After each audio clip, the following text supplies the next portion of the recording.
किसी ने कोई सवाल नहीं पूछा, लेकिन तभी अचानक पूरा हॉल फ्रीज हो गया। अंकल जैंग झुकी हुई पोजीशन में ही रुक गया। बाकी सभी लोग भी स्टैचू की तरह स्थिर हो गए। मुझे तुरंत कुछ गलत महसूस हुआ। मैंने बिना समय गंवाए 10 मनी घोस्ट समन कर दी। तभी एक शांत आवाज सुनाई दी, नर्वस होने की जरूरत नहीं है, हमने इन्हें सिर्फ थोड़ी देर के लिए रोका है। कुछ बातें ऐसी होती हैं जो बहुत ज्यादा लोगों को नहीं सुननी चाहिए। मैंने मुड़कर देखा। हॉल के बीच में 2 आदमी खड़े थे, एक ग्रे रॉब्स में फू यून, दूसरा ब्लैक रॉब्स में इंस्ट्रक्टर लू चेन। दोनों हेवनली ड्रैगन से थे। फू यून ने मुस्कुराकर कहा, हेवनली ड्रैगन ड्रैगन किंगडम की सबसे शक्तिशाली स्पेशल फोर्स है। यहाँ पूरे देश के सबसे बेहतरीन जीनियसेस इकट्ठा होते हैं। लू चेन ने आगे कहा, सामान्य लोग तो छोड़ो, जंग चेंग या 5 फैमिलीज के बहुत से एक्सपर्ट्स भी क्वालिफाई नहीं कर पाते। उन्होंने बताया कि ब्लड वॉल्फ इंसिडेंट के बाद से वे लगातार मुझे ऑब्जर्व कर रहे थे। फिर लू चेन ने सीधे कहा, तुम असेसमेंट पास कर चुके हो, हम तुम्हें हेवनली ड्रैगन ज्वाइन करने का इन्विटेशन देने आए हैं। मैंने तुरंत आंसर नहीं दिया। कुछ पल सोचने के बाद कहा, मेरे अपने काम है, सबसे जरूरी मेरे पेरेंट्स को एबिस्ट्रिफ्ट में ढूंढना है। लू चेन हल्का सा मुस्कुराया, तुम गलत सोच रहे हो, पूरे किंगडम में सबसे तेजी से लेवल अप करने की जगह हेवनली ड्रैगन ही है। उसने समझाया कि बहुत जल्द जांग चेंग के डंजन्स मेरे लिए इनएफिशिएंट हो जाएंगे।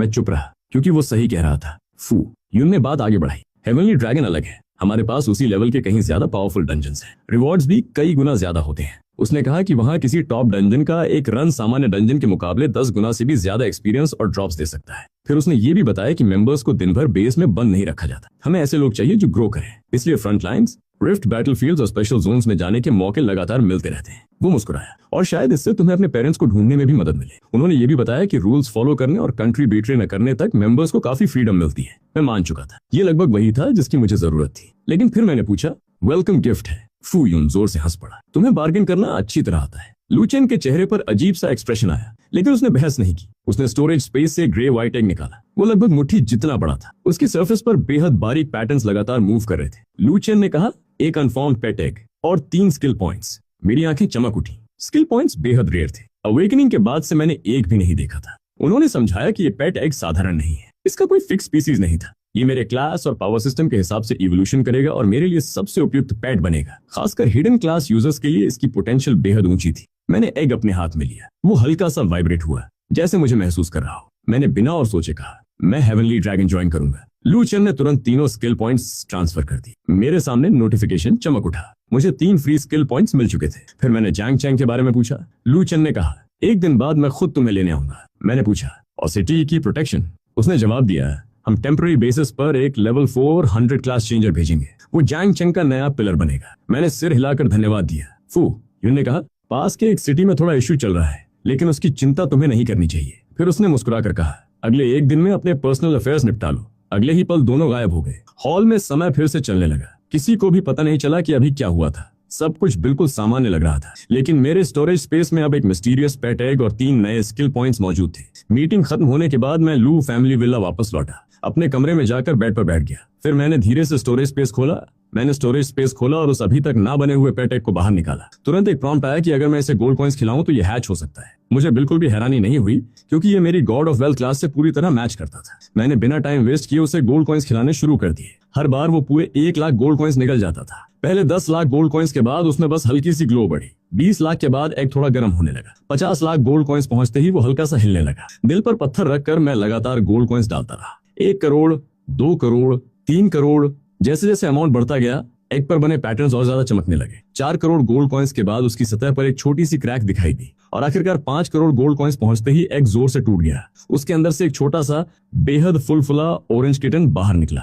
वो मेरी हथेली जितना छोटा था और उसके माथे पर हल्के गोल्डन कॉपर कॉइन जैसा पैटर्न बना हुआ था। उसने मेरी तरफ देखा, एक प्यारी सी मियाओ की, फिर सीधे उछलकर मेरे कंधे पर आ गया और मेरी गर्दन से अपना सिर रगड़ने लगा। मैंने उसे हाथ में उठाया और हम दोनों कुछ सेकंड तक एक दूसरे को देखते रहे। तभी उसकी इन्फॉर्मेशन स्क्रीन मेरे सामने खुल गई। उसका नाम था लकी कैट। उसकी पहली एबिलिटी थी वेल्थ रिक्रूटमेंट। दिन में एक बार वो मेरे लिए गोल्ड कॉइंस ला सकता था, और अमाउंट इस बात पर डिपेंड करती थी कि मेरी कमर्शियल फोर्सेस कितनी स्ट्रांग थी। दूसरी एबिलिटी थी ट्रेजर हंटिंग। वो आसपास मौजूद हाई वैल्यू रिसोर्सेज को सेंस कर सकता था। मैंने तुरंत वेल्थ रिक्रूटमेंट टेस्ट किया। छोटे से किटन ने अपना पंजा हवा में घुमाया और अगले ही पल मेरे अकाउंट में पूरे 10 लाख गोल्ड कॉइंस आ गए। मेरा मूड तुरंत शानदार हो गया। 5 करोड़ गोल्ड कॉइंस बहुत बड़ी कीमत थी, लेकिन अब साफ दिख रहा था कि यह डील पूरी तरह वर्थ इट थी। अब मेरे पास गोल्ड कॉइंस कमाने का स्टेबल सोर्स था, और ट्रेजर हंटिंग डंजन एक्सप्लोरेशन में भी काफी काम आने वाली थी। मैंने उसके सिर पर हाथ फेरते हुए कहा, जब तुम वेल्थ लेकर आते हो तो आज से तुम्हारा नाम लिटिल ऑरेंज कैट होगा। मैं अपने रूम में बैठ गया और लिटिल ऑरेंज कैट मेरे कंधे पर आराम से बैठा रहा। उसने म्यो की और अपनी टेल हिलाई, जैसे उसे ये नाम पसंद आ गया हो। मैंने मुस्कुराकर कहा कि भविष्य में हम कितने रिच बनेंगे ये अब उसी पर डिपेंड करता है। वो इतनी कॉन्फिडेंस से बैठा था जैसे ये जिम्मेदारी पहले से उसकी ही हो। उसे देखकर मेरे दिमाग में फोंगफोंग चेंबर ऑफ कॉमर्स को लेकर और भी बड़े प्लान्स आने लगे। अब ये सिर्फ मेरे पेरेंट्स की लेगेसी बचाने का मामला नहीं था, मैं इसे अपनी गॉड ऑफ वेल्थ क्लास की असली फाउंडेशन बनाना चाहता था। जितना बड़ा मेरा बिजनेस होगा उतने ज्यादा gold coins little orange cat हर दिन ला सकेगा। ज्यादा गोल्ड कॉइन्स का मतलब ज्यादा डंजन ग्राइंडिंग, ज्यादा स्ट्रेंथ और ज्यादा पावर, और ज्यादा पावर से मैं चेंबर ऑफ कॉमर्स को और भी ज्यादा एक्सपैंड और प्रोटेक्ट कर सकता था। यह एक परफेक्ट ग्रोथ साइकिल था। मैंने लिटिल ऑरेंज कैट को टेबल पर बैठाने की कोशिश की, लेकिन वो तुरंत वापस मेरे कंधे पर कूद आया। आखिरकार मैंने उसे वहीं रहने दिया। इसके बाद मैंने अपना स्किल पैनल खोला और मिले हुए 3 फ्री स्किल पॉइंट्स इस्तेमाल किए। एक point life buying money skill में लगाया और उसे लेवल 2 तक अपग्रेड कर दिया। अब वो एबनॉर्मल स्टेटस इफेक्ट्स भी रिमूव कर सकती थी। डंजन रन्स के लिए ये बेहद यूजफुल अपग्रेड था। बाकी 2 स्किल पॉइंट्स मैंने money makes the devil mill skill में डाल दिए और उसे लेवल 3 तक पहुंचा दिया। मनी गोस की मैक्सिमम लिमिट अभी भी 10 ही थी और वे अभी मेरे एट्रीब्यूट्स का 150% इनहेरिट करते थे। लेकिन अब हर मनी गोस को एक एक्स्ट्रा स्किल स्लॉट मिल गया था, जिससे वे दूसरी प्रोफेशनल स्किल्स भी सीख सकते थे। मैंने तय किया कि सबसे पहले उन्हें रेंज्ड एबिलिटीज दूंगा ताकि उनकी सबसे बड़ी वीकनेस खत्म हो सके। मैं आगे लेवल अप करने के लिए निकलने ही वाला था कि मेरा कम्युनिकेटर वाइब्रेट करने लगा। कॉल वांग यिक्सिंग की थी। मैंने तुरंत आंसर किया। उसकी आवाज थकी हुई और भारी लग रही थी। उसने कहा कि उसे मेरी मदद चाहिए। वो चाहता था कि मैं वैंग फैमिली चेंबर ऑफ कॉमर्स को अपनी प्रोटेक्शन दूं। उसे पता था कि यह रिक्वेस्ट थोड़ी ज्यादा थी और मैं उस पर कोई एहसान करने के लिए मजबूर नहीं था, लेकिन वो इसकी कीमत चुकाने को तैयार था। उसने डीप कोऑपरेशन का प्रपोजल दिया और ऑफर किया कि Wang family chamber of commerce के 1/4 trade channels Fongfong chamber of commerce को दे दिए जाएंगे। मैंने बिना घुमाए सीधा जवाब दिया, 1/4 काफी नहीं है, मुझे कम से कम आधे चैनल्स चाहिए। ये सुनते ही वो थोड़ा नर्वस हो गया। उसने कहा कि आधे चैनल्स देना बहुत ज्यादा होगा और फैमिली के लोग कभी एग्री नहीं करेंगे। मैंने शांत आवाज में कहा, वो तुम्हारी प्रॉब्लम है, मेरी नहीं। फिर मैंने उसे सिचुएशन समझाई। उसके फादर के गायब होने के बाद वैंग फैमिली पहले जैसी नहीं रही थी। एग्जीक्यूटिव्स और पार्टनर्स अब उसे असली एयर की तरह ट्रीट नहीं कर रहे थे। अगर उसने अभी कोई बड़ा कदम नहीं उठाया तो वो सब कुछ खो सकता था। काफी देर सोचने के बाद उसने आखिरकार हाफ चैनल्स देने की शर्त मान ली। हालांकि उसने वार्निंग भी दी कि फैमिली के अंदर इसका जबरदस्त ऑपोजिशन होगा। मैंने कहा, आज रात सभी हाई लेवल एग्जीक्यूटिव्स की मीटिंग बुलाओ, डील सामने रखो और जो भी मना करे उसका नाम लिख लो। कल सुबह मैं खुद वैंग फैमिली चेंबर ऑफ कॉमर्स आऊंगा और जो लोग कोऑपरेशन नहीं चाहते उनसे पर्सनल लेवल पर बात करूंगा। उसने राहत की सांस लेते हुए मुझे थैंक यू कहा। मैंने बस इतना कहा, थैंक्स की जरूरत नहीं है, ये सिर्फ एक बिजनेस डील है। कॉल खत्म होने के बाद मैं सीधे प्रोफेशन सेंटर पहुंच गया और पूरा दोपहर लेवल 100 डिफिकल्टी डंजन्स ग्राइंड करता रहा। मैंने वही डंजन लगातार 4 बार क्लियर किया। चौथे रन के लास्ट बॉस को खत्म करते ही आखिरकार मेरा लेवल 101 हो गया। मेरे सभी स्टैट्स में 1000 पॉइंट्स बढ़ गए और स्ट्रेंथ, एजिलिटी, कॉन्स्टिट्यूशन और स्पिरिट अब 11950 पर पहुंच गए थे। शुरुआत में ये फीलिंग शानदार लगी, लेकिन जल्द ही मुझे एहसास हुआ कि अब लेवलिंग स्पीड बहुत स्लो हो चुकी थी। पूरे 4 हेल रन्स के बाद सिर्फ एक लेवल मिला था। मैंने लेवल 101 डंजन की मांग की, लेकिन एडमिनिस्ट्रेटर लिू चिंग ने बताया कि उनके पास ऐसा कोई डंजन मौजूद नहीं था। डोंकिंग में लेवल 101 से लेकर लेवल 104 तक का कोई डंजन था ही नहीं। अगला डंजन सीधे लेवल 105 से शुरू होता था। इसलिए मैंने उससे कहा कि फिलहाल मेरे लिए और ज्यादा level 100 hello difficulty dungeon arrange करता रहे। उसी शाम मैं अभी भी प्रोफेशन सेंटर में बैठा लगातार डंजन ग्राइंडिंग कर रहा था। दूसरी तरफ Wang family chamber of commerce headquarters में वैंग यिक्सिंग ने सभी हाई लेवल एग्जीक्यूटिव्स की इमरजेंसी मीटिंग बुला ली। वो मैं सीट पर बैठा था, वही सीट जहां कभी उसके फादर बैठते। उसने सबके सामने घोषणा की कि उसने मेरी प्रोटेक्शन एक्सेप्ट करने का फैसला कर लिया है। बदले में Wang family chamber of commerce अपने आधे trade channels Fongfong chamber of commerce में मर्ज करेगी। आगे से दोनों साइड साथ मिलकर काम करेंगी और प्रोटेक्शन की जिम्मेदारी मेरी होगी। उसकी बात खत्म होते ही पूरा हॉल फट पड़ा। हर तरफ विरोध शुरू हो गया। लोग चिल्लाने लगे कि आधे चैनल्स देना पागलपन है। कुछ ने कहा कि ये वैंग फैमिली की कई सालों की मेहनत और फाउंडेशन है, जिसे किसी आउटसाइडर को नहीं सौंपा जा सकता। तभी एक सीनियर एग्जीक्यूटिव वैंग मिंग है जोर से टेबल पर हाथ मारकर खड़ा हो गया और गुस्से में बोला कि वो इस डिसीजन को कभी एक्सेप्ट नहीं करेगा। बाकी एग्जीक्यूटिव्स भी तुरंत उसके सपोर्ट में नहीं आए। उन्होंने कहा कि भले ही मैं बहुत स्ट्रांग था, लेकिन मैं हमेशा जैंग सिटी में रहकर उनकी प्रोटेक्शन नहीं कर सकता था। कुछ लोगों ने तो ये तक कह दिया कि वैंग यिक्सिंग बहुत ज्यादा इंपल्सिव डिसीजन ले रहा है। वैंग यिक्सिंग समझ रहा था कि उन्हें सिटी या चेंबर की उतनी चिंता नहीं थी जितनी अपने पर्सनल बेनिफिट्स की थी। तभी अचानक दूर कहीं एक भयानक एक्सप्लोजन हुआ। अगली सेकंड पूरे जंग सिटी में इमरजेंसी अलार्म गूंज उठा। हर तरफ रेड वार्निंग लाइट्स फ्लैश होने लगी। मीटिंग हॉल में बैठे सभी लोग एकदम शॉक हो गए। किसी ने घबरा कर कहा, क्या मॉन्स्टर इन्वेजन हो गया? वैंग फैमिली के तीनों लेवल 200 पावर हाउसेस बिना एक सेकंड गंवाए तुरंत बाहर निकल गए ताकि सिचुएशन चेक कर सकें। मीटिंग वहीं रुक गई और बाकी लोग इमरजेंसी प्रोटोकॉल फॉलो करते हुए अंडरग्राउंड शेल्टर की तरफ चले गए। असल में जो हुआ था वो किसी ने सोचा भी नहीं था। वाइस सिटी लॉर्ड जाओ चोंग हे सिटी का ट्रेटर निकल गया था। हुओ नियानशान और कैप्टन जियांग उसकी रेजिडेंस पर उसे कॉन्फ्रंट करने पहुंचे थे। वहां जाओ चोंग है ने खुद सब कुछ एक्सेप्ट कर लिया।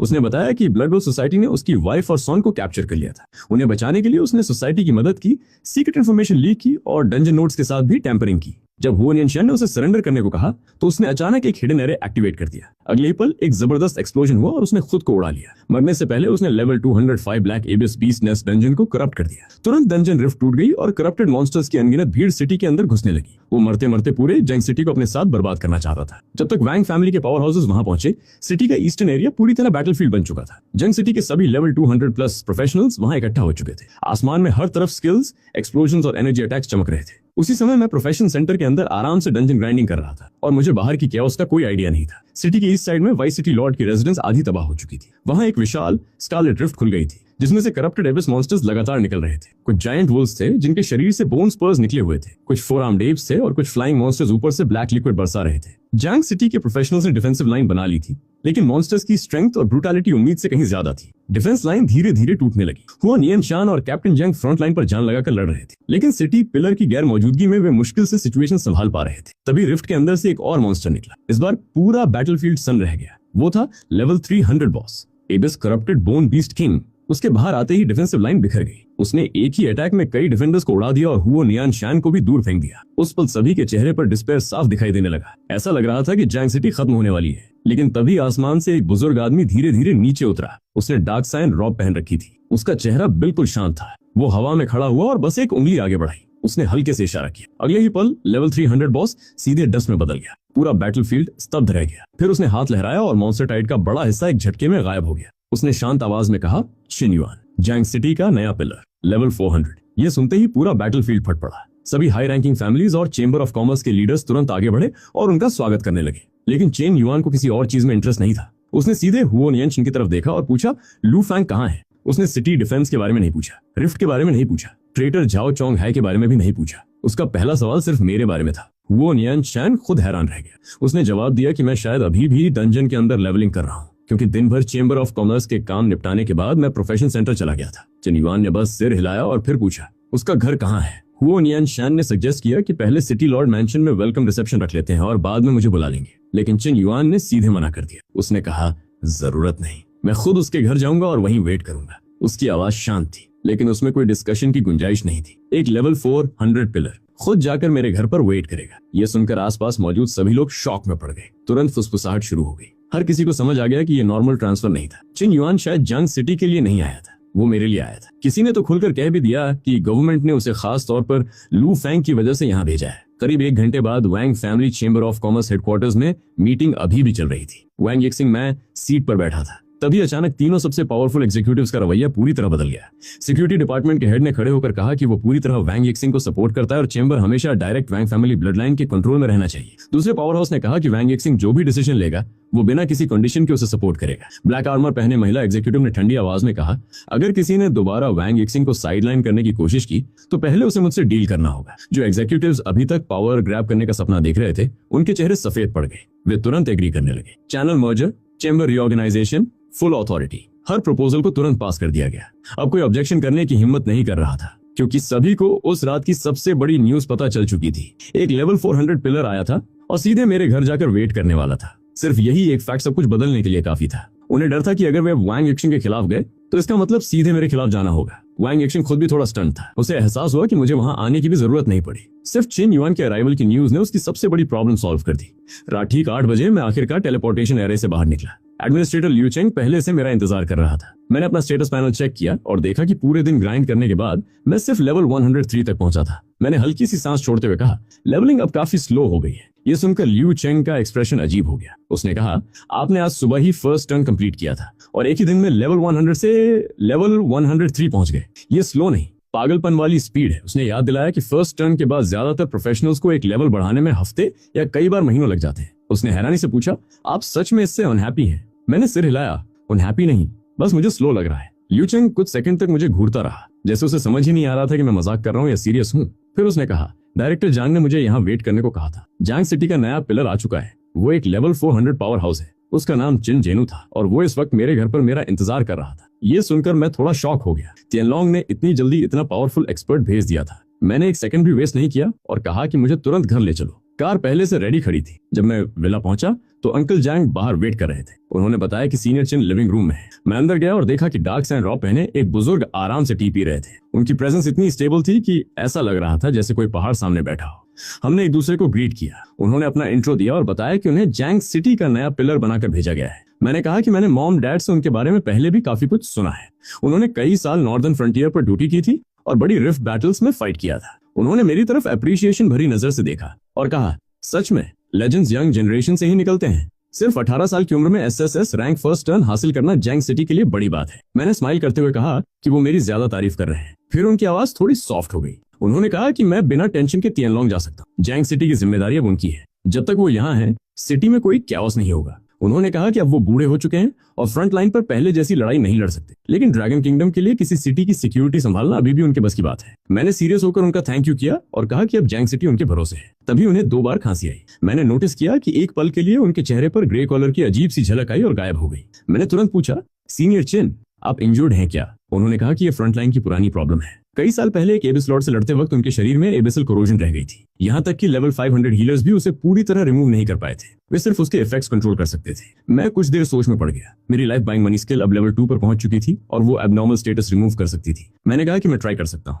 वो थोड़ा सरप्राइज हुए, लेकिन उन्होंने मना नहीं किया। बस बोले कि ज्यादा एक्सपेक्टेशंस मत रखना, क्योंकि मैं अभी सिर्फ फर्स्ट टर्न पर हूँ। मैंने हंसकर कहा कि ट्राई करने में क्या जाता है। मैं उनके पास गया, हाथ उठाया और लाइफ बाइंग मनी एक्टिवेट कर दी। तुरंत एक प्रॉम्प्ट सामने आ गया। High level abyssal corrosion remove करने के लिए 30 लाख गोल्ड कॉइंस चाहिए थे। अमाउंट काफी बड़ी थी, लेकिन मैंने सोचा कि इतने सालों तक लोगों की रक्षा करने वाले लेवल 400 पिलर के लिए ये कॉस्ट वर्थ इट है। मैंने कॉन्फर्मेशन दबा दिया। अगले ही पल मेरे हाथ से बहते हुए कॉइंस जैसी गोल्डन लाइट निकलकर उनके शरीर में जाने लगी। पहली बार उनके चेहरे पर बड़ा चेंज दिखा। उन्हें साफ महसूस हो रहा था कि शरीर में जमा एबिसल कोरोजन बाहर निकल रही है। ग्रे ब्लैक एनर्जी उनकी फ्लैश, मेरिडियंस और बोन से खींची जाने लगी। उन्होंने नीचे देखा और पाया कि करप्शन उनकी उंगलियों से निकलकर गायब हो रही है। जब गोल्डन लाइट खत्म हुई, चिन जेनू काफी देर तक वहीं खड़े रहे। फिर उन्होंने अपना शरीर चेक किया और उनकी आंखें फैल गईं। सालों से उन्हें परेशान कर रही कोरोजन पूरी तरह गायब हो चुकी थी। उन्होंने शॉक में मेरी तरफ देखा और पूछा, क्या तुमने सच में इसे क्यूर कर दिया? अंकल जैंग भी पूरी तरह स्टन्ड थे। उन्हें यकीन नहीं हो रहा था कि मैंने ऐसी प्रॉब्लम सॉल्व कर दी जिसे लेवल 500 हीलर्स तक फिक्स नहीं कर पाए थे। चिन जेनू ने सीरियस होकर मुझे बो किया और थैंक यू कहा। उन्होंने बताया कि ये इंजरी उन्हें सालों से लिमिट कर रही थी। हर बार पावर यूज करने पर उनकी कंडीशन खराब हो जाती थी और आखिरकार उन्हें फ्रंट लाइन छोड़नी पड़ी थी। मैंने कहा कि बो करने की जरूरत नहीं है, लेकिन उन्होंने सिर हिलाया और कहा, तुमने सिर्फ मेरी इंजरी फिक्स नहीं की, तुमने मेरी लाइफ का आखिरी रिग्रेट भी खत्म कर दिया। फिर वो मुस्कुराए और बोले कि वो सोच रहे थे मुझे क्या गिफ्ट दें, लेकिन अब उन्हें जवाब मिल गया है। उन्होंने एक पुराना डार्क गोल्ड मेडल निकाला जिस पर ड्रैगन किंगडम का एम्बलम बना हुआ था। उन्होंने बताया कि ये नॉर्दर्न रिफ्ट कैंपेन के बाद मिला उनका हाईएस्ट ऑनर मेडल था, लेकिन असली वैल्यू कुछ और थी। उस मेडल के अंदर 1 टाइम डिफेंसिव स्किल सील थी जो लेवल 500 पावर हाउस के अटैक को भी ब्लॉक कर सकती थी। मैंने तुरंत मना करने की कोशिश की, क्योंकि ये बहुत वैल्यूएबल आइटम थी और उनका लाइफ सेविंग ट्रम्प कार्ड भी, लेकिन उन्होंने मेरी बात नहीं मानी और मेडल मेरे हाथ में रख दिया। उन्होंने कहा कि अब वो जैंग सिटी की सिक्योरिटी संभालेंगे, इसलिए उन्हें इसकी जरूरत नहीं है। मैं टियानलोंग जा रहा हूँ और वहां मुझे ज्यादा डेंजरस सिचुएशंस फेस करनी पड़ेंगी, इसलिए ये मेरे पास ज्यादा यूजफुल रहेगा। उन्होंने कहा कि इसे एक एल्डर की गिफ्ट और एक पुराने सोल्जर की एक्सपेक्टेशन समझकर एक्सेप्ट कर लूं। मैं कुछ सेकंड चुप रहा, फिर मेडल रख लिया और रिस्पेक्ट के साथ झुक गया। मैंने थैंक यू कहा और बताया कि मैं इस गिफ्ट को हमेशा याद रखूंगा। वो मुस्कुराए और बोले कि थैंक यू तो उन्हें कहना चाहिए। इसके बाद चिन जेनू ज्यादा देर नहीं रुके। कोरोजन हटने के बाद वो पहले से काफी ज्यादा एनर्जेटिक लग रहे थे, जैसे अचानक कई दशक यंगर हो गए हों। वो विला से बाहर निकले और स्ट्रॉन्ग स्टेप्स के साथ रात में गायब हो गए। अंकल जैंग मेरे बगल में खड़े थे। उन्होंने धीरे से कहा, सीनियर चिन जैसे लोग सच में रिस्पेक्ट डिजर्व करते हैं। मैंने एग्री करते हुए सिर हिलाया। अब चिन जेनू जैंग सिटी की सिक्योरिटी संभालेंगे और uncle Zhang Fongfong chamber of commerce manage करेंगे। ये सोचकर मुझे काफी रिलीफ मिला। कम से कम सिटी छोड़ने के बाद मुझे बैक होम की ज्यादा टेंशन नहीं रहेगी। तभी मेरा कम्युनिकेटर रिंग हुआ। कॉल वैंग यिक्सिंग की थी। उसने बताया कि Wang family chamber of commerce का पूरा मामला सेटल हो चुका है। मैं थोड़ा सरप्राइज हुआ कि सब कुछ इतनी जल्दी कैसे हो गया। उसने बताया कि चिन जेनू के अराइवल की न्यूज पूरे सिटी में वायरल हो चुकी है। सबको पता चल गया था कि नया लेवल 400 पिलर सीधे मेरे घर आया था। बस इसी एक बात ने पूरा गेम चेंज कर दिया। हाई लेवल एग्जीक्यूटिव्स का एटीट्यूड तुरंत बदल गया और उन्होंने वैंग यिक्सिंग को अपोज करना बंद कर दिया। मैंने कहा कि ये अच्छी बात है और अब मुझे कल वहां जाने की जरूरत नहीं है। कुछ पल तक वो चुप रहा, फिर हल्की सी बिटर लाफ के साथ बोला कि उसे मुझे समझना दिन ब दिन मुश्किल लगता जा रहा है। मैंने हंसकर कहा कि ये नॉर्मल है। फिर मैंने उसे कहा कि Wang family chamber of commerce पर अपना कंट्रोल स्ट्रॉन्ग करे और आगे की कोऑपरेशन के लिए सीधे अंकल जैंग से कांटेक्ट करे। फोंगफोंग साइड की ओवरऑल कोऑर्डिनेशन अंकल जैंग संभालेंगे। वैंग यिक्सिंग ने सीरियस टोन में एग्री किया। इसके बाद मैंने उसे कुछ सिंपल इंस्ट्रक्शंस दिए और कॉल कट कर दी। अंकल जैंग पूरी बातचीत सुन रहे थे। उन्होंने कहा कि वोंग फैमिली के साथ फ्यूचर कोऑर्डिनेशन वो खुद हैंडल करेंगे। मैंने उनका थैंक यू किया कि वो इतना सब मैनेज कर रहे हैं। अंकल जैंग हल्का सा मुस्कुराए और बोले, ये मेरा काम है, चेंबर की रक्षा करना मेरी जिम्मेदारी है। उस रात जैंग सिटी में बहुत से लोग ठीक से सो नहीं पाए। फोंगफोंग चेंबर ऑफ कॉमर्स पूरी तरह रिस्ट्रक्चर हो चुकी थी। नया लेवल 400 पिलर सिटी में आ चुका था। वैंग फैमिली का एटीट्यूड भी एकदम बदल गया था। लगातार हो रहे इन चेंजेस ने अपर क्लास को साफ एहसास करा दिया कि सिटी में एक नया ईरा शुरू हो चुका है। अगली सुबह मैं उठा और लिटिल ऑरेंज कैट को उंगली से हल्का सा पोके किया। मैंने कहा, चलो काम पर लग जाओ। उसने आलस से अपना पंजा हिलाया और वेल्थ रिक्रूटमेंट एक्टिवेट कर दी। अगले ही पल मुझे 13 लाख गोल्ड कॉइन्स मिल गए। कल के 10 लाख गोल्ड कॉइन्स के मुकाबले ये इंक्रीज था और इसकी वजह वोंग फैमिली के चैनल्स थे। मैंने उसके सिर पर हाथ फेरते हुए कहा, गुड जॉब, आज एक्स्ट्रा फूड मिलेगा। ये सुनते ही उसकी आंखें चमक उठी और वो तुरंत एक्साइटेड हो गया। मैंने घर के बाकी बचे छोटे मोटे काम फिनिश किए। अंकल जैंग लगभग पूरी सुबह चुपचाप मेरे साथ रहे। आखिरकार उन्होंने पूछा, स्पेशल फोर्सेस ज्वाइन करना डेंजरस होगा क्या? मैंने कहा, डेंजर तो होगा, लेकिन अपॉर्चुनिटीज भी बहुत ज्यादा होंगी। उन्होंने सिर हिलाया और कहा, तुम्हारे मॉम डैड तुम पर प्राउड होते। वे हमेशा चाहते थे कि तुम अपना रास्ता खुद बनाओ, बस अपना ख्याल रखना। मैंने स्माइल करते हुए कहा, रखूंगा। दोपहर के समय इंस्ट्रक्टर लूचेन विला के बाहर आ गए। उन्होंने कहा, निकलने से पहले हमें किसी से मिलना है। अगले ही पल हम टेलीपोर्ट होकर सिटी लॉर्ड मैंशन के पीछे बने एक कोर्टयार्ड में पहुंच गए। वहां सीनियर चिन मौजूद थे। रास्ते में लूचेन ने बताया कि चिन जेनू कभी उनके यूनिवर्सिटी टीचर हुआ करते थे। जब हम कोर्टयार्ड में पहुंचे, चिन जेनू यार्ड में प्रैक्टिस कर रहे थे। वो पिछली रात की तुलना में काफी ज्यादा हेल्थी लग रहे थे। हमें देखते ही उन्होंने लू चेन को कैजुअल अंदाज में देखकर कहा, अरे तुम अभी भी उतने ही स्टिफ ब्रैट हो। लू चेन ने फिर भी पूरा रिस्पेक्ट दिखाया। चिन जेनू ने मेरी तरफ देखकर पूछा, नींद कैसी आई? घर छोड़ने का दुख तो नहीं हो रहा? मैंने कहा, सब ठीक है। तभी लू चेन ने नोटिस किया कि चिन जेनू की इंजरी पूरी तरह गायब थी। वो शॉक में पड़ गए। चिन जेनू ने हंसते हुए बताया कि मैंने पिछली रात अपनी स्किल से उनकी इंजरी हील कर दी थी। लू चेन ने तुरंत मेरी तरफ देखा और पूछा, तुम सच में high level abyssal corrosion remove कर सकते हो? मैंने कहा कि मेरी skill abnormal status effects clear कर सकती है। ये सुनकर लू चेन ने पर्सनल तौर पर मुझे थैंक यू कहा। उन्होंने कहा कि मैंने उनके टीचर की मदद की है। मैंने सिर हिलाया और कहा, ये कोई बड़ी बात नहीं थी। सीनियर चिन जैंग सिटी के हीरो हैं। चिन जेनू ने मुझे स्काई ड्रैगन के बारे में कुछ एडवाइस दी और कहा कि वहां जाकर जैंग सिटी का नाम खराब मत करना। मैंने कॉन्फिडेंस से कहा, ऐसा कभी नहीं होगा। निकलने से पहले चिन जेनू ने कहा, मैं उस दिन का इंतजार करूंगा जब तुम एक सुपर पावर हाउस बनोगे। हमने उन्हें गुड बाय कहा और फिर इंस्ट्रक्टर ल्यू चेन मुझे लेकर सीधे आसमान में उड़ गए। उसी पल मेरे कानों में हवा की तेज आवाज गूंजने लगी। पैरों के नीचे कुछ भी नहीं था और जैंग सिटी तेजी से छोटी होती जा रही थी। City lord mansion, profession centre, Fongfong chamber of commerce headquarters और मेरा फैमिली विला, जिन जगहों के साथ मैं बड़ा हुआ था वे कुछ ही सेकंड में धुंधले धब्बों में बदल गए। लू चेन ने हमारे चारों तरफ कोई स्पेशल बैरियर बना रखी थी, इसलिए न तेज हवा महसूस हो रही थी और न ही गिरने जैसा एहसास। लिटिल ऑरेंज कैट मेरे कॉलर को अपने पंजों से कसकर पकड़े हुए था। उसकी टेल सीधी खड़ी थी और वो साफ डरा हुआ लग रहा था। मैंने उसके सिर पर हाथ फेरा और कहा, रिलैक्स, पैनिक मत करो। जवाब में उसने अपना चेहरा और ज्यादा मेरे कॉलर में छिपा लिया। मैंने लूचन से पूछा, हम कहाँ जा रहे हैं? उन्होंने बताया कि पहले कुछ यूनिवर्सिटीज से बाकी न्यू रिक्रूट्स को पिक अप करना है। 5 ग्रेट एकेडमीज के कुछ स्टूडेंट्स और एक दूसरे स्कूल का जीनियस भी सिलेक्ट हुआ था। ये सुनकर मुझे थोड़ी क्यूरियोसिटी हुई। जैंग सिटी में 5 ग्रेट एकेडमीज में एडमिशन मिलना ही बड़ी न्यूज होती थी, लेकिन यहाँ वे सिर्फ एक और बैच के रिक्रूट्स थे। लूचन ने कहा, जैंग सिटी से आने की वजह से इंफीरियर फील मत करना। टियनलोंग सिर्फ स्ट्रेंथ, पोटेंशियल, कॉम्बैट अचीवमेंट्स और वैल्यू देखता है, बैकग्राउंड नहीं। मैंने हंसकर कहा, मैं इंफीरियर फील नहीं कर रहा, बस क्यूरियस हूँ कि बाकी लोग कितने स्ट्रांग हैं। लूचन ने कहा, जल्द ही खुद देख लोगे। उन्होंने बताया कि सभी रिक्रूट्स को पिकअप करने के बाद हम तियानलोंग ट्रेनिंग कैंप जाएंगे। हर सिलेक्टेड प्रोफेशनल को पहले इनिशियल ट्रेनिंग वहीं से गुजरनी पड़ती है। उन्होंने मुझे वार्निंग दी कि कैंप में बिल्कुल होल्ड बैक मत करना। रिसोर्सेज के लिए फाइट करनी होगी। जितना अच्छा परफॉर्म करोगे उतना ज्यादा सपोर्ट मिलेगा। मैंने कहा कि मैं समझ गया। तभी हम एक स्पेशल रिपल के अंदर से गुजरे और अगले ही पल एक बहुत बड़े सिटी के ऊपर दिखाई दिए। वहां का प्रोफेशन सेंटर जैंग सिटी से कई गुना बड़ा था। सिटी वॉल्स के बाहर ही कई हाई लेवल डंजन एंट्रेंसेस साफ नजर आ रहे थे। हम एक टॉल बिल्डिंग की रूफ पर लैंड हुए। वहां करीब 20 साल का एक लंबा और मजबूत लड़का पहले से वेट कर रहा था। उसने ब्लैक रेड कॉम्बैट सूट पहन रखा था और उसकी पीठ पर एक बड़ी नाइफ टंगी हुई थी। उसका नाम शेन जिंगलाई था और वो टियान्स एकेडमी का सेकंड ईयर स्टूडेंट था। उसकी बॉडी लैंग्वेज से ही कॉन्फिडेंस और एरोगेंस दोनों साफ दिख रहे थे। उसने मुझे नोटिस किया और पूछा, तुम भी इस बैच में ट्रेनिंग कैंप ज्वाइन कर रहे हो? मैंने कहा, हाँ। उसने पूछा कि मैं किस एकेडमी से हूँ। जब मैंने बताया कि मैं अभी यूनिवर्सिटी में दाखिल भी नहीं हुआ हूँ और सिर्फ जैंग सिटी का हाई स्कूल सीनियर हूँ, तो वो पूरी तरह शॉक हो गया। उसने दोबारा कॉन्फर्म किया, सीरियसली हाई स्कूल सीनियर? और टियनलोंग ने डायरेक्ट सेलेक्ट कर लिया। उसने तो लू चेन से ये तक पूछ लिया कि कहीं मैं कनेक्शन हायर तो नहीं हूँ। लू चेन का चेहरा तुरंत ठंडा हो गया। उन्होंने कहा, टियनलोंग में ऐसी चीजें नहीं चलती। ये सुनकर शेन जिंगलाई और क्यूरियस हो गया। वो मेरी टैलेंट और प्रोफेशन के बारे में पूछने लगा, लेकिन लू चेन ने साफ मना कर दिया और कहा कि दूसरों की प्रोफेशन में नाक घुसाना बैड मैनर्स है। इसके बाद हमने उसे पिकअप किया और आगे बढ़ गए। पूरे रास्ते शेन जिंगलाई लगातार बातें करता रहा। वो अपने ऊपर काफी कॉन्फिडेंस रखता था। उसने बताया कि 100 एकेडमी वॉर में उसने 5 ग्रेड एकेडमीज के कई सेकंड ईयर स्टूडेंट्स को हराया था, जबकि वो खुद एक रेगुलर स्कूल से आया था। उसी परफॉर्मेंस ने टियनलोंग का अटेंशन खींचा था। उसने गर्व से कहा कि वो अपनी ताकत से यहाँ तक पहुंचा है। फिर उसने दोबारा अपना इंट्रो दिया और अचानक अलायंस बनाने का प्रपोजल रख दिया। मैंने भौं उठाकर पूछा, कैसा अलायंस? शेन जिंगलाई ने सिर हिलाया और कहा, ट्रेनिंग कैंप में कंपटीशन बहुत होगा। 5 ग्रेड एकेडमीज वाले खुद को दुनिया का किंग समझते हैं। मुझे उनका एटीट्यूड पसंद नहीं है, तो क्यों न टीम अप करके उन्हें क्रश किया जाए? मैंने उसकी तरफ देखते हुए पूछा, और अगर हम टीम अप करें तो उससे हमें क्या मिलेगा? ट्रेनिंग कैंप वाले लोगों की तरफ देखकर उसने कहा कि उसका मतलब बस इतना था कि उन्हें तब तक धुनो जब तक वो लाइन पर न आ जाए, फिर उनसे दूरी बनाकर रखो। मैंने कहा, अभी कुछ बोलना जल्दी होगा, पहले पूरी डिटेल समझ लूं, फिर देखते हैं। उसने सिर हिलाया और बोला, हाँ ये भी सही है। फिर उसने मेरी तरफ उंगली करके कहा, अगर 5 ग्रेड एकेडमीज वाले तुम्हें टारगेट करें ना, तो तो सीधे मेरे पास आ जाना। उसने अपनी छाती पर हाथ मारा और बोला, कैंप में तुम्हारा पूरा सपोर्ट मैं संभाल लूंगा।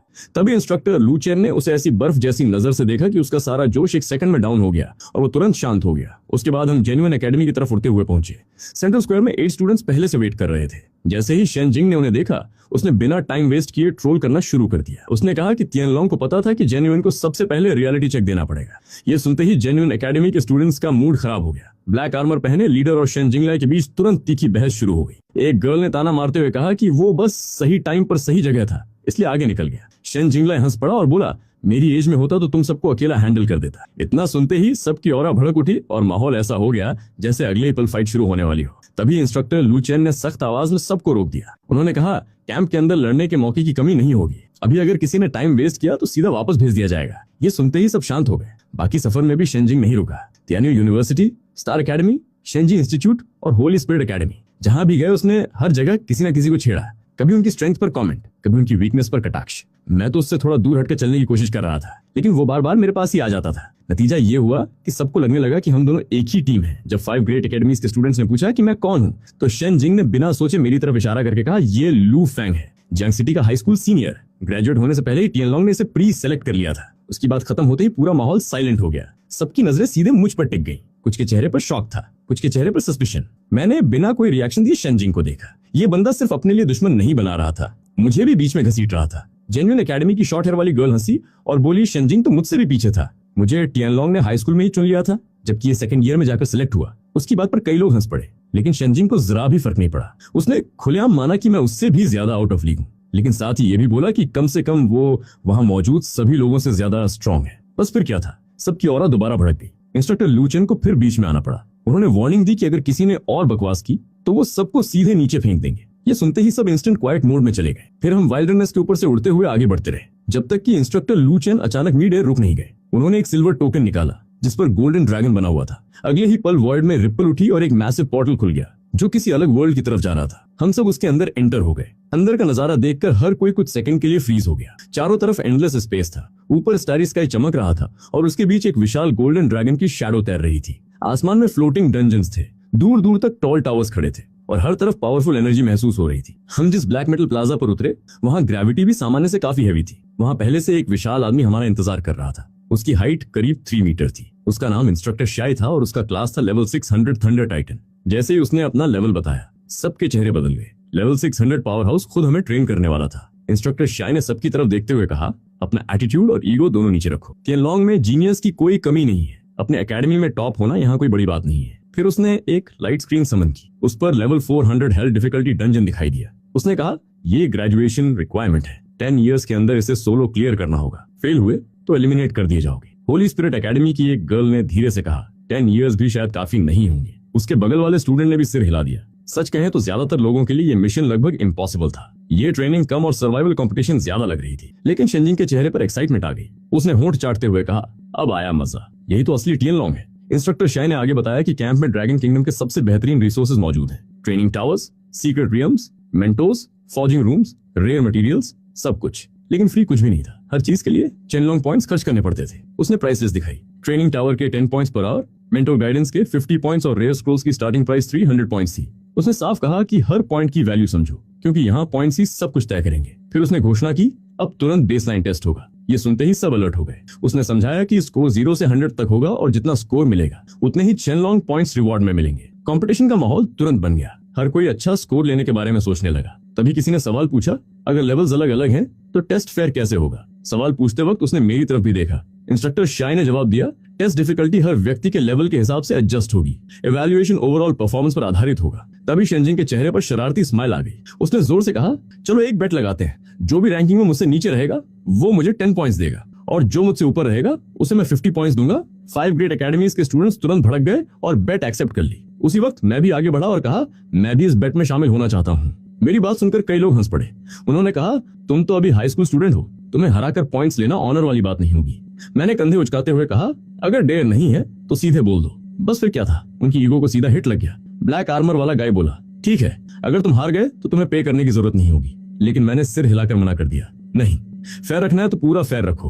अगर मैं हार गया तो मैं तुम सबको 50-50 पॉइंट्स दूंगा। मेरी बात सुनते ही सब मुझे ऐसे देखने लगे जैसे मैं पूरी तरह पागल हो चुका हूँ। और शेनजिंग, वो जोर से हंस पड़ा और बोला, भाई गट्स तो तगड़े हैं तुम्हारे। मैं शनलोंग ट्रेनिंग कैंप पहुंचा बाकियों के साथ, और इंस्ट्रक्टर शायद थोड़ा शॉक्ड लग रहा था जब मैंने 5 ग्रेट एकेडमीज वालों के अगेंस्ट बेट लगा दी। मेरी हाई स्कूल भी अभी कंप्लीट नहीं हुई थी, फिर भी मैंने वैगर रख दिया और बोल दिया अगर हारा तो पे कर दूंगा। उसने इंस्ट्रक्टर लुचेन की तरफ देखा, पर लुचेन एकदम काम बना रहा। शाजी ने सबको क्वाइट कराया और बोला मेरे पीछे आओ, और हमें अंदर ले गया। कैंप बाहर से दिखने से कहीं ज्यादा बड़ा था। मैं रोड पर चलते हुए उसने सारे एरियाज पॉइंट आउट किए। Left side regular training, fitness और कॉम्बैट टेक्निक्स के लिए था। राइट साइड पर मॉन्स्टर टाइड्स वाले सिमुलेटेड बैटलफील्ड्स थे। आगे mental pressure chambers, elemental rooms, dungeons, mission hall और पॉइंट्स एक्सचेंज था। नए लोग बस इंप्रेस थे क्योंकि ये फैसिलिटीज हमारी ओल्ड एकेडमी से कहीं बेटर थी। कुछ सीनियर्स पास से गुजरे और ग्रीट किया। नए बैचेस के बारे में पूछा। शेंजिंग मेरे साथ चल रहा था और धीरे से एक्सप्लेन कर रहा था। उसने बोला 3 महीने के न्यूकमर पीरियड के बाद, जिसमें क्लासेस और टेस्ट होते हैं, ज्यादातर लोग फैक्शंस ज्वाइन कर लेते हैं। बिग 5 बेसिकली 5 ग्रेड एकेडमीज वालों के, जेन्युइन सोसाइटी और टैनवो अलायंस वगैरह के होते हैं। लोग रिसोर्सेज, ट्रेनिंग रूम्स और मिशंस के एक्सेस के लिए टीम बना लेते हैं। सोलो जाना ज्यादा हार्ड होता है। उसने खुद को लोन वुल्फ टाइप बोला, एक स्ट्रॉन्ग इंडिविजुअल। मैंने याद दिलाया कि वो खुद अभी मेरे साथ टीम बनाने की कोशिश कर रहा था। उसने हैंस के टाल दिया और